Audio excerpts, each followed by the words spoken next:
희년의 나팔을 불어라 희망이 시작된다. 우리 희년의 기도를 하나님께 함께 드리고 말씀을 나누겠습니다. 시작. 희년의 하나님, 주의 성령이여 임하소서. 가난한 이들에게 복음을 전하고 포로된 이들에게 자유를 선포하며 눈먼 이들을 회복시키고 억눌린 이들을 자유롭게 하는데 우리를 희년의 도구로 사용하소서. 예수 그리스도의 이름으로 기도드립니다. 아멘. 축복합니다. 오늘 목요일 아침 또 현장에서 또 온라인으로 함께 예배드리는 우리 성도님들에게 오늘 또 하나님께서 크신 은혜를 베풀어 주셔서 선한 길로, 믿음의 길로 인도해 주시기를 주님의 이름으로 축복합니다. 북이스라엘 아합 왕 두 번째 이야기를 함께 오늘 나누겠습니다. 다윗 왕 이야기할 때 잠깐 언급한 기억이 있는데요. 이스라엘 왕들에게 있어서 선지자는 어떤 존재일까요? 선지자. 그러니까 왕과 선지자, 이게 뗄래야 뗄 수 없는 그런 존재거든요. 그러니까 선지자들은 할 일이 뭐냐면, 그러니까 왕이 잘하면 하나님의 복을 전달을 합니다. 하나님께서 이렇게 기뻐하신다. 하나님께서 너에게 이런 복을 주실 거다. 이런 이제 역할도 하고, 근데 대부분 선지자의 구약 성경에 나타난 역할은 왕이 바르지 못한 일을 했을 때 하나님의 말씀으로 책망하는 일을 했습니다. 그러니까 약간 선생님 같은 역할이죠. 잘못했을 때 뭘 잘못했는지를 지적해주고 다시 왕으로 하여금 죄를 깨닫게 하고 돌아오게 하는 굉장히 중요한 역할이잖아요. 그러니까 그릇된 길로 가는 것을 붙잡아서 하나님께서 기뻐하시는 옳은 길로 가게 하는 이제 그런 역할을 선지자들이 했다는 얘기죠. 그래서 선지자가 왕의 죄를 책망하고 지적을 했을 때 돌이켰을 때 이거는 굉장히 지혜로운 겁니다. 그러니까 지혜로운 왕이에요. 근데 아마도 대부분은 그런 선지자들을 좋아하진 않았을 것 같아요. 눈의 가시처럼 여겼으리라고 생각이 되어집니다. 그러니까 왜냐하면 자신의 잘못을 지적하는 사람, 책망하는 사람 대부분 좋아하지 않잖아요. 그런 사람들을. 그러니까 그걸 받아들이면 그래서 정말 지혜로운 사람이라고 잠언은 말해주고 있습니다. 그러니까 대표적인 일로 다윗 시대의 나단 선지자를 여러분들 한번 생각해 보시면 절대 권력자인 왕에게 누가 감히 잘못했다고 말할 수 있을까요? 왕이요, 그거 잘못한 일입니다. 이렇게 말할 수 있었을까요? 근데 선지자는 그게 가능했어요. 왜냐하면 이스라엘은 특별히 하나님을 믿는 신앙 공동체였기 때문에, 그러니까 눈에 보이는 왕이 인간 왕이 있었지만 그 위에 보이지 않는 하나님께서 왕으로 계시는 그런 민족이었기 때문에, 그리고 그 하나님으로부터 보냄을 받은 선지자, 특사라고 할 수 있겠죠.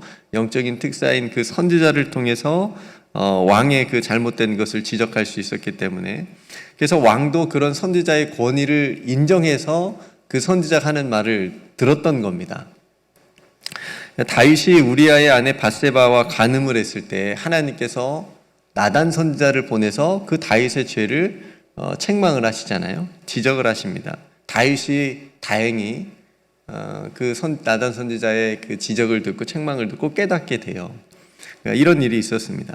그러니까 오늘 아합 왕의 시대에는 누가 있었어요? 어떤 선지자? 엘리야 선지자가 있었다는 얘기예요. 그러니까 엘리야는 여러분 대단한 선지자지 않습니까? 엄청 대단한 큰 선지자라고 할 수 있는데, 이런 대선지자가 동시대에 있었다라고 하는 것은 어떻게 보면 아합 왕에게는 굉장히 큰 복이에요. 굉장히 큰 축복입니다. 그런데 안타깝게도 아합은 엘리야 선지자가 죄를 깨닫게 해주는 그런 책망에도 불구하고 자신의 죄인지를 깨닫지를 못합니다. 알지 못해요. 오히려 엘리야 선지자를 죽이고 싶었을 거예요.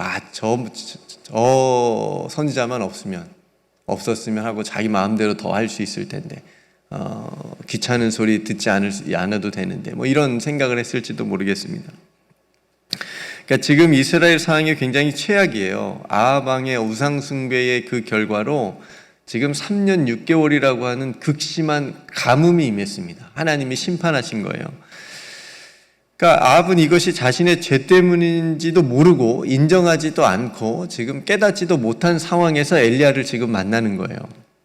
그러면서 17절에 보니까 아합 왕이 엘리야 선지자를 만나자마자 던진 첫 마디가 뭐죠? 이스라엘을 괴롭게 하는 자가 너냐? 이렇게 얘기하는 겁니다. 그러니까 아합 왕은 지금 본인의 죄 때문에 이스라엘이 지금 이 가뭄을 통해서 굉장히 힘들고 괴로운 상태인데, 살기가 너무 힘든 상태인데, 그것도 모른 채 이 가뭄의 원인을 누구에게 던지고 있어요? 엘리야 선지자에게 그 책임 전가를 하고 있는 거. 왜 너 이스라엘을 괴롭게 하냐? 뭐 이렇게 얘기를 하고 있는 거죠. 그러니까 왕으로서 굉장히 무능력하고 무책임한 모습입니다. 그러니까 지도자라 하면 그러니까 책임을 지는 게 지도자잖아요. 그러니까 근데 지금 아합 왕은 그렇지 않고 선지자에게, 엘리야 선지자에게 책임을 전가하는 그런 모습을 보여줍니다. 근데 엘리야 선지자도 뭐 보통 선지자가 아니죠. 굉장히 분명하고 똑똑하게 말해줍니다. 18절에 보니까 내가 이스라엘을 괴롭게 한 것이 아니라 당신과 당신의 아버지의 집이 괴롭게 하였으니 이는 여호와의 명령을 버렸고 당신이 바알들을 따랐습니다. 이유가 명백해요. 하나님께서 지금 심판하시는 이유는 당신 때문이다. 당신의 아버지의 집 때문이다. 왜 하나님의 명령을 버리고 바알들을 섬기느냐? 하나님이 그것 때문에 노하신 거다. 이렇게 얘기를 하는 거죠. 그러면서 엘리야가 바알과 아세라 선지자에게 선지자들을 다 모으라고 얘기합니다. 그러니까 누가 참된 신인지를 공개적으로 백성들에게 보여주기 위해서 제안한 거예요. 다 모이라고 아합에게 제안을 합니다. 모이게 해달라고. 아합도 자신이 있었나 봐요. 다 모이게 합니다. 온 이스라엘을 통해서 바알과 아세라 선지자들을 다 모으게. 그 숫자가 얼마나 됐어요? 네, 450명, 400명. 그래서 총 850명. 그러니까 여러분 다윗과 골리앗은 몇 대 몇이에요? 1대1 싸움입니다. 우리 보통 싸움 얘기할 때 남자들 17대1 얘기 많이 합니다. 근데 지금 몇 대 몇이에요? 850대1입니다. 850명의 우상 숭배자들과 엘리야 선지자 1명. 이게 영적인 싸움인 거죠, 이게. 그러니까 엘리야는 이 싸움을 통해서 이스라엘 백성들이 그러니까 바알을 섬기는 그 우상 신앙을 버리고 다시 하나님을 섬기는 신앙으로 돌아오기를 바랬던 거예요. 그게 목적이었던 거예요. 그래서 21절에 이스라엘 백성들에게 너무나도 중요한 말을 하잖아요. 엘리야가 모든 백성에게 가까이 나아가 이르되 너희가 어느 때까지 둘 사이에서 머뭇머뭇하려느냐? 이 둘은 뭐예요? 하나님과 바알이에요. 하나님과 바알 사이에서 왜 이렇게 머뭇머뭇하느냐? 여호와가 만일 하나님이면 그를 따르고 바알이 만일 하나님이면 그를 따를지니라. 이렇게 얘기를 합니다. 백성들이 말 한마디도 못해요. 실제로 그렇게 하고 있었으니까. 그러니까 아합 왕은 아내 이세벨 때문에 완전히 바알에게 넘어갔다 손 치더라도 백성들 너희들은 왜 그러고 있느냐는 거예요. 왜 아직도 하나님과 바알 사이에서 그렇게 머뭇머뭇하고 있느냐는 거죠. 근데 백성들의 입장을 한번 생각해 보면, 내가 백성이다 생각해 보면, 물론 백성들도 무섭죠. 왕의 권력이 무섭죠. 왕이 다 국가적으로 지금 바알을 섬기라고 하는데 산당들도 다 만들어 놓고 목상들도 다 만들어 놓고 거기다 제사 드리라고 하는데 무섭겠죠. 안 드리면 처벌한다고 했으면 너무너무 무서울 거 아닙니까? 또 한 가지는 풍요의 신이었거든요. 바알이 풍요를 가져다 준다고 그랬어요. 바알을 믿으면 부자가 된다 그랬어요. 잘 된다 그랬어요. 성공한다 그랬어요. 안 믿으면 어떻게 되겠어요? 이웃집이 바알을 믿어서 잘 되는 것 같아. 성공하는 것 같아. 그럼 나는 안 믿으면 좀 손해보는 것 같잖아요. 그러니까 그런 백성들의 생각들, 그래서 머뭇머뭇하게 되는 그런 여러 가지 이유들이 있었을 거라는 거죠. 그렇다고 하나님 신앙도 버리지 않는 거예요.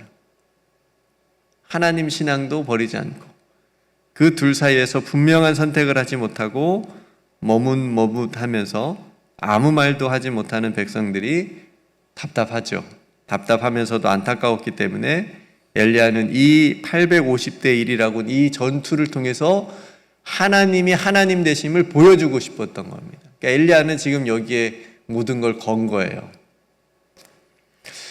여러분, 너희가 어느 때까지 둘 사이에서 머뭇하려느냐라고 하는 이 엘리야의 질문, 오늘 우리에게도 동일하게 중요한 질문입니다. 우리는 하나님과 또 다른 어떤 것들 사이에서 우리도 머뭇거리고 있는지는 않은지 돌아보게 되는 엘리야 선지자의 말입니다. 여러분, 하나님 나라하고 세상은 함께 공존할 수가 없어요. 같이 갈 수 없습니다. 이것이 교회 공동체가 세상과 구별되는 가장 큰 이유입니다. 물론 교회가 세상 속에 있지만, 그래서 세상을 변화시켜야 되는 책임과 의무가 있습니다. 세상, 여러분, 교회 지금 예배당 문 열고 딱 이 예배당 안에 들어왔는데 뭔가 확 달라진 공간인가요? 여기만 들어오면 좀 다른 사람처럼 여러분 되시나요? 그리고 나가면 다시 저 마법의 문인가요? 세상 속에 있습니다. 있음에도 불구하고 이 교회가 존재하는 너무너무 중요한 목적, 이 세상의 중심에 가운데 있어서 세상을 변화시켜야 될, 너무너무 시킬 수 있는 중요한 목적이 있는데, 그것이 바로 하나님 나라라고 하는 그 가치, 세상의 가치와 정반대로 가는, 그러니까 교회가 세상 따라가면 똑같이 그냥 타락하는 거예요. 무너지는 겁니다. 그래서 하나님의 나라의 가치를 붙잡고 바르게 서 있으면 이 교회를 통해서 세상이 변화될 수 있는 거예요. 이 안에 있는 그리스도인들 한 사람 한 사람을 통해서 마찬가지로 여러분들이 세상 곳곳에 예배당 문을 열고 나가서 세상 곳곳에 살아갈 때 여러분들 안에 있는 그 하나님의 나라 가치, 복음의 능력을 통해서 세상이 변화될 수 있는 겁니다. 그게 세상과 교회 공동체가 구별되는 가장 큰 이유입니다. 예수님께서도 뭐라고 하셨죠? 회개하라, 천국이 가까이 왔다. 가까이 왔다. 오늘 설교에 적용해보면 머뭇거리지 말라는 겁니다. 천국이 가까이 왔으니까 머뭇거리지 말고 뭐 하라? 회개하라. 그래야 산다. 그래야 천국을 경험할 수 있다. 라고 하는 것이 예수님께서 첫 번째, 처음 설교였습니다. 여러분, 우리는 수많은 선택을 하면서 살아갑니다. 선택이 곧 삶이 되기도 합니다. 선택이 너무너무 중요합니다. 여러분, 오늘 아침에 내가 일어나서 새벽 기도 가야지 하고 지금 오신 거예요. 선택을 하신 거예요. 아침에 일어나서 온라인으로 새벽 예배를 드려야지 선택을 하신 거예요. 여러분, 어떤 선택은 생명을 좌우하기도 합니다. 너무너무 중요한 선택을 할 때가 있습니다. 신앙이 그렇습니다. 신앙에 있어서 중간이나 양다리는 없어요. 오늘 이스라엘 백성들처럼 하나님 바알 이게 없습니다. 하나님이면 하나님을 선택해야 되고 세상은 세상이면 세상을 선택해야 됩니다. 근데 그 중간에서 살아가는 사람들이 오늘날에도 머뭇머뭇하는 사람들이 너무나도 많다는 거죠. 전라도 말로 기문 기고 아니면 아니어야 됩니다.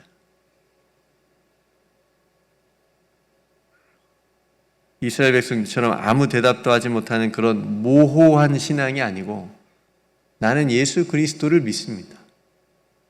난 예수 그리스도의 십자가를 믿습니다. 하나님이 나의 삶의 주인임을 나는 믿습니다. 나의 목자 되심을 믿습니다. 분명한 선택과 고백이 있어야 되고 그대로 삶의 방향이 가치관대로 가야 됩니다.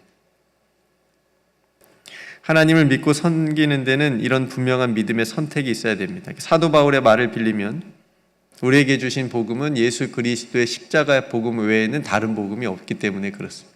다른 복음은 없습니다. 여러분, 그 선택이 생명으로 인도하는 줄로 믿습니다.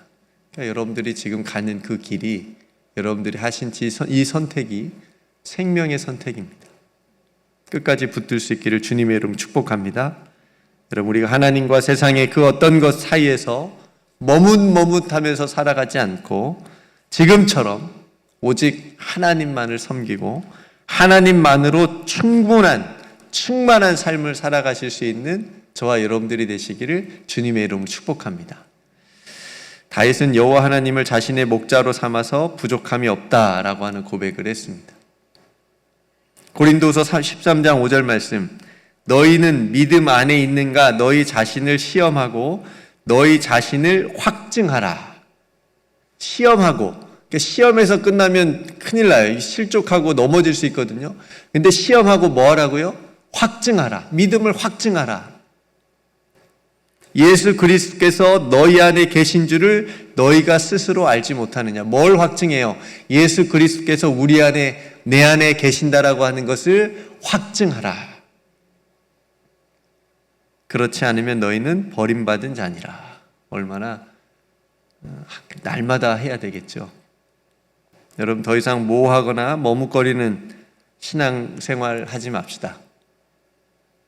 예수 그리스도께서 여러분 안에 계신 줄을 믿으십니까?